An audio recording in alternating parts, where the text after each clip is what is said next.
Good evening, everyone, and welcome to the Brian Crombie Radio Hour on Saga 960. So something is happening in Glasgow, Scotland. I'm not sure exactly what it is, but it's a meeting of countries, national leaders, and environmentalists from around the world at something called COP26. And we're now joined by Dr. Rick Smilth. He's the new president of the Canadian Institute for Climate Choices. He's just recently, 6 months ago or so, been appointed by the board of directors, and he's at his second major environmental conference like this. And I thought we'd check in with him to find out what's going on. Rick Smilth, welcome to the show. How are you? How's Glasgow? And what's going on? I'm good. Glasgow's good, and important things are going on. I mean, this is the annual United Nations Climate Change Conference. So it's where the countries of the world come together, check in on how the fight against climate change is going. And this one's more significant than your average year, because this thing, of course, was supposed to happen 2 years ago, and then we had that pandemic. So this has been a long delayed climate change meeting, and of course, we more than ever we see the impacts of climate change all around us. So there's a lot of important decisions being made here. And there's several, like tens of thousands of people there, I understand. It's about 25,000 people, I understand, have come in from around the world for the meeting. And are these actual delegates at the conferences, or are they just like protesters, or what? Yeah, a lot of them are delegates. So, there's almost 200 countries in the world. So all of those send delegations with scientists or with elected officials. And then you'll have various corporate representatives. I mean, this year, really, for the first time, you get the sense that the private sector is engaged in trying to figure out what it should do about climate change. And so there are different side events at these meetings with scientists talking about their new research, various corporate interests, industrial sectors talking about new and innovative approaches to bringing down carbon levels. So there's an interesting diversity of people here. And we understand that our Prime Minister Justin Trudeau made a big speech a day or two ago. Were you there? Did you hear it? Were you impressed or disappointed? I wasn't there. Huge. I mean, the venue is huge, so I wasn't in that particular room at that time. I've watched the speech. Listen. I think that our federal government has been making up for lost time in terms of actually making some progress on climate change. Of course, it didn't get a lot of media because it happened in the summer, right before the federal election. But for the first time, Parliament has now voted on a national framework for bringing down carbon levels. It's called the Net Zero Emissions Accountability Act, very similar to what other countries have in place. So we actually now, for the first time with this government, have a kind of architecture for carbon reduction. The government's mandated under that bill to come up with some specific planning on how our country is going to reduce carbon over the next decade. So that, for the first time after talking a good game for many years, our country's finally moving, and the Prime Minister talked about that. So I think actually this is an important, productive time for our country in terms of carbon levels, and this government has made some progress. In the speech that I heard, he seemed to stress carbon taxes and the size and how carbon tax that they're implementing is going to grow over time. Is that really material? Well, it's interesting you mentioned that. The Prime Minister here and the Canadian government here, like a lot of governments, have been talking about different approaches to bringing down carbon levels. So you're right that in that one particular speech, one of the things the Prime Minister talked about was carbon pricing. But Canada today signed on to, for instance, the Prime Minister talked about this in another speech. Canada today signed on to a really important global agreement to fight deforestation, to plant more trees. Canada signed on to an important new agreement to fix methane leaks in the oil and gas sector. I mean, oil and gas companies will admit that they have some work to do to to make sure that that methane doesn't escape from the oil and gas production process. That's actually an important contributor to climate change.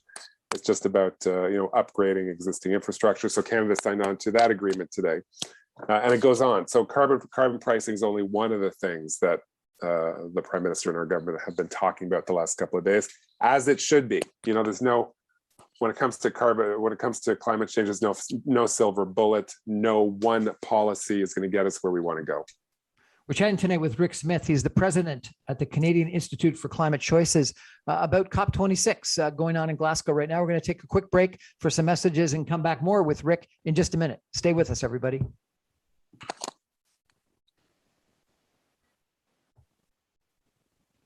Welcome back to the Brian Crombie Radio Hour on Saga 960. COP26 is going on in Glasgow, Scotland, and Rick Smilth from Toronto is in Glasgow. It's, I presume, after midnight for you right now, Rick, is it not? It's closing in on 11. I appreciate you joining us. Thank you so much.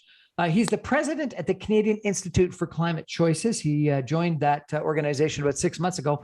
Prior to that, he spent over 8 years at the Broadbent Institute. And before that, he was with Environmental Defense, and he was the executive director. He's also been with the New Democratic Party and the International Fund for Animal Welfare. He's got a PhD in zoology from the University of Guelph and a BSc in biology from the University of Guelph. So this is a smart guy, and he's got 25 years of experience in environmental issues. Really appreciate Dr. Rick Smilth, you joining us tonight. Thanks so much. Tell me, if you could, what is the Canadian Institute for Climate Choices? Well, we're a national policy and research organization. So our job is to try to, with this complicated climate change question, try to do the best available research, try to put forward some ideas to help our country move forward with respect to climate change. And we sort of approach climate change from different angles. So we look at different ways to reduce carbon levels. That's really important, obviously. But we also look at ways that climate change is already impacting our country. We did a report, for instance, a month ago, the first big report on this topic, looking at the monetary impact that climate change is starting to have on Canadian infrastructure, roads, bridges, airports. There's more flooding going on, especially in the west of our country. There's more wildfires, there's extreme heat waves. So what impact is that starting to have on infrastructure that we share? So we took a look at that.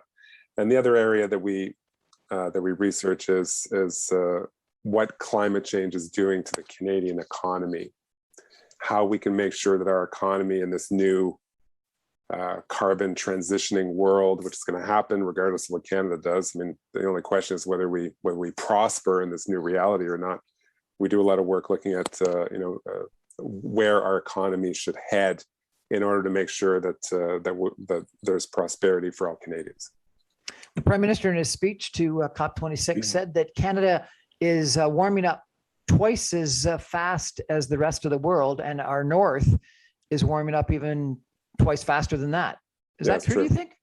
Yeah, it's true. Actually, scientists have shown that, especially in the north, with melting permafrost and what have you, that there's certain parts of our country that are warming at twice the average rate elsewhere in the world. And this has to do with the extent of Arctic environment that we have, and you can imagine as the Earth rotates throughout the seasons, that certain parts are warming greater than others. So we're quite literally in Canada sitting on the hot seat, and we need to both reduce carbon levels to stop further warming, and then deal with some better planning for the warming that's already here, that's already baked into the system. He started out his speech by talking about a town in British Columbia that had unbelievable heat wave this summer, and said it was a record heat for all of Canada. I think it was 46 or something like that degrees Celsius. True. Lytton, British Columbia. And he effectively blamed that heat on climate change. Is that fair? Absolutely. In fact, one of the big changes in the last year in terms of climate change science is that the scientists that look at this thing, at this phenomenon year in, year out, have developed new models, have developed new kinds of statistical approaches. And it wasn't that long ago that scientists were kind of leery about pinning the blame for that heat wave over there, that flood over there, on climate change. Like, scientists would kind of hedge their bets and say, well, in general, theoretically, climate change means extreme weather and more heat waves, but we're not sure if that thing over there can be pinned on climate change.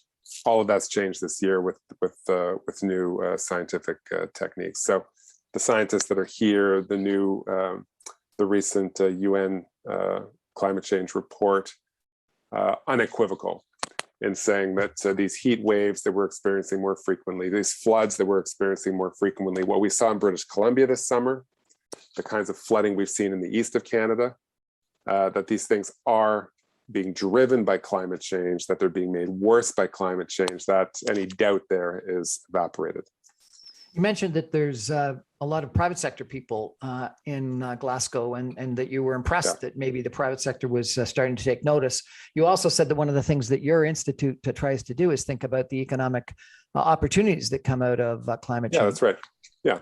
Some people are worried about that. Some people have taken this appointment of this new minister of the environment that is a real environmental activist, and have declared it a war against Alberta. What do you think? Does Alberta have a future, or is climate change and the actions that we're going to take governmentally against climate change going to devastate the economy in the oil sands in Alberta? No, listen, I think if we make the right choices as a country over the next little while, our economy has a bright future, and including Alberta. I mean, here's the thing: there is a massive transformation happening in the global economy. Economies are reorienting themselves. The biggest companies in the world are reorienting themselves to bring down carbon levels, to come up with new industrial processes, to create new inventions, to create new supply chains, to bring down carbon levels. That transition is happening regardless what Canada does or not. So, in a nutshell, we don't want to be the last clerk standing around at a Blockbuster trying to peddle VHS tapes when the world has moved on, right? So if we get it right over the next little while, we can, as we've always done as Canadians, build our industry across the country, take care of each other, make sure that prosperity is widely shared, and make sure that the skills that Canadians have right now can be deployed, can be lucrative in this new world. So, I mean, Alberta, as one example, is full of tradespeople who are the most skilled in the world when it comes to building pipes, building different types of electrical supply, creating new types of energy. All these things are going to be required in the coming year. So it's not like the skills that Canadians have, the strengths that our economy have, aren't going to be necessary. We're just going to need to shift to plug into this economy that's upon us. So some people, you've described something. I'm not sure exactly what, but you described something as the last clerk at Blockbuster. Some people think that the oil and gas business in Alberta is dead or will die in the future. Other people think no, a reduced carbon future means we got to use that hydrocarbons to produce something like hydrogen or ammonia or something else. So is the oil and gas business the Blockbuster, or it's the oil and gas business shipping oil and gas Blockbuster? Well, I mean, let's get specific here. I mean, where the world needs to go, and again, this isn't me just imagining this. It's not our federal government imagining this. This is what scientists are saying, that the world needs to be net zero carbon by 2050. And of course, your listeners, your viewers will know what net means. It means that that there's a balance between what's being pumped out and what's being taken out. So that's where we need to go. So every industry in this country, every person in this country, every country in the world needs to contribute to that project. It just has to happen. I'm actually quite optimistic that it is going to happen. We see the momentum occurring. And that's going to shake out in different ways in different industries in different parts of the world. So, I mean, you just mentioned a couple of things I think are going to have a huge role to play in the coming years. I mean, the hydrogen economy is coming on strong. I mean, Edmonton, a bunch of different people, businesses came together in Edmonton a few weeks ago. Edmonton is emerging as, a significant global center for hydrogen production. Fantastic, right? So net zero is where we need to go. It's not really, it's like in our country for the last little while, there's been a kind of focus on oil and gas to the exclusion of other things. And in terms of getting Canada, getting the world to net zero, we're all going to need to contribute. Every industry is going to need to contribute. It's not just about oil and gas. And there's different ways that buildings contribute to carbon pollution at the moment. That agriculture is going to need to change. That obviously we're going to need to electric vehicles are going to be part of the future. We're going to need to electrify more and more of our power supply. All these things are going to happen in the next couple of decades. Do these conferences help?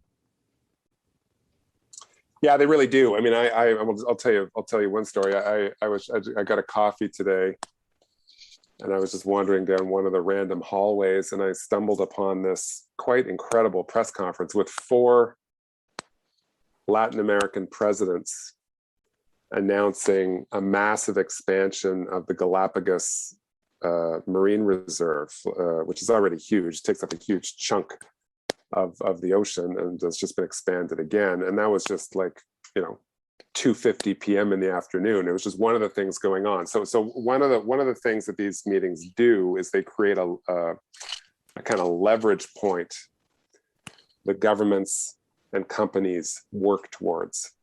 So governments all over the world for the last couple of months have been announcing new carbon reduction targets. I mean, the US just came out with their net zero plan yesterday. The Prime Minister of India stood up yesterday, made an incredible commitment. I mean, India is basically powered by coal. Huge, numerous coal plants, some of the most polluting fuels there are. And the Prime Minister of India stood up yesterday and gave a timeline for India moving to net zero. It's incredible. It's an incredible ambition. That was just yesterday. So these meetings do help. It helps to, especially for a large, complicated global problem like climate change. Like, people have got to get together, people have got to talk it through, and you got to have these moments in time when countries come to the table and the sum total of what's announced moves the whole globe forward, literally. The G20 got together in Rome, I guess, and came out with a communique, and the Prime Minister, our Prime Minister, Justin Trudeau, yeah, I think was disappointed. At least that's the way he expressed in his closing press conference, that the commitments to climate change weren't as strenuous or stringent as he was hoping. What do you think? Yeah, I mean, the G20 meeting happened, as you say, the G20 meeting happened in Rome a few days ago. I mean, that's only one, and the communique that came out was all right. It talked, number one, it talked about climate change, prioritized climate change. Number two, it had an important commitment in there to keep global warming to 1.5 degrees above pre-industrial levels. 1.5 degrees, you know, if your listeners remember nothing else, 1.5 is the important number. That's what scientists tell us the globe can withstand before things get really bad. So 1.5 is a significant milestone. And the G20 communique said, hey, we're gonna work together to try to limit global warming to less than 1.5 degrees. So it wasn't that detailed. Maybe it wasn't as detailed as some people were hoping, but that's only one input to this global climate change summit. That's only one pre-meeting that happened in the lead up to this thing. There's lots of other important progress happening. So are there discussions, or is it just different prime ministers and different leaders making announcements, or scientists that come out with new, like what happens at this conference? Yeah, all of the above. So I spent some time today talking to this incredible research group. Mostly, they work mostly in the Nordic countries, and they're some of the leading scientists internationally looking at permafrost, which of course is incredibly important for northern communities, not just in Canada but around the world. A lot of communities built on permafrost, and the fact that the soil is now melting, significant issue. So I talked to this one research group. They're releasing new science. But that's just one group of scientists that are here. Absolutely, countries are talking through. I mean, there's some details to talk through in terms of the Paris Climate Change Agreement, how some of the details of that are going to be implemented. So there are diplomatic negotiations going on here as well. And then, as we've talked about, countries use this platform as a way of making important, relevant new policy announcements. So yeah, there's a lot going on, and I'm really, over the years, I haven't always been optimistic about where this carbon debate is headed. I'm really optimistic this week, because I think as over the next few weeks, as the sum total of the huge number of new announcements that have been made here are sifted through and added up, we're going to find that that we're a lot closer as a global community to solving this carbon puzzle than we were just a few weeks ago. The U.S. president, the new U.S. president, President Biden, I think supposedly apologized for the United States stepping out of the Paris Accord, and that and said that the United States is back into the Paris Accord. Is that important? Yeah, really important. I mean, climate change, of course, is a shared responsibility amongst all countries, because everybody on the planet, emits carbon in the course of their daily lives. But really important that the biggest carbon polluting countries, the U.S., China, India, made important announcements in the lead up to this Glasgow meeting and at this Glasgow meeting. So President Biden was here the last couple of days, made a variety of announcements, signed on to that methane agreement that I mentioned a few minutes ago. Both announced new domestic measures in the U.S. that are going to help, and with other countries announced new international measures, like a new funding package for South Africa to help South Africa move off of its polluting coal plants to a less polluting electricity technology. So a lot of important domestic and international markers coming out of the president the last couple of days. So I really appreciate you joining us tonight. Let me ask you one final question, if I could. Yeah. What's the average typical Canadian going to take away from this 10 days COP26 in Glasgow? What's the impact on the average person? I hope people take away that, sometimes with these big international meetings, there's a tendency with media to focus on the kind of political intrigue of it all. Right? It's like, well, did this president show up, and did this country get snubbed? And some of the coverage sort of revolves around these things, and frankly, are not that important in the grand scheme of things.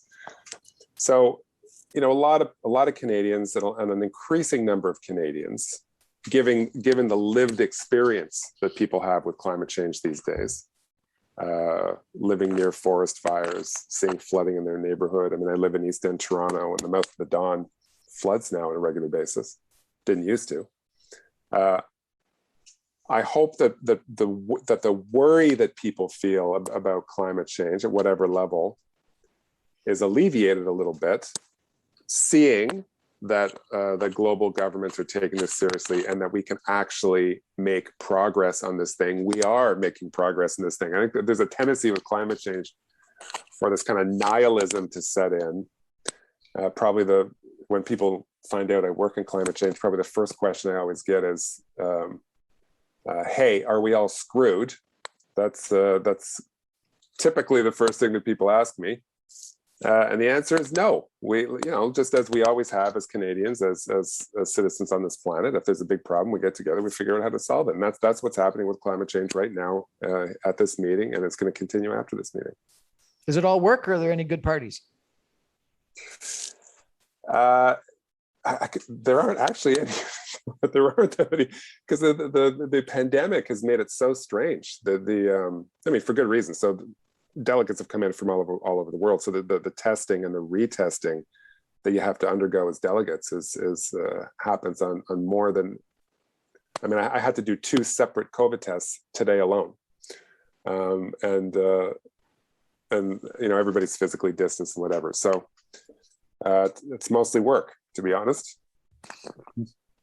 Well, we appreciate that you're there representing Canada. And so thank you very much for joining us tonight. I know it's late, so we'll let you go. But Rick Smith, president at the Canadian Institute for Climate Choices, Dr. Rick Smith, really appreciate you joining us. If people want to follow you on Twitter or the Canadian Institute for Climate Choices, are there Twitters or websites that we should check out? Yeah, you can check out our website, climatechoices.ca. climatechoices.ca. Same thing on Twitter. Dr. Rick Smith, thanks so much for joining us. Really appreciate it. Thanks very much. Take care. We're going to take a break and come back more on the climate issue in just a minute. Stay with us.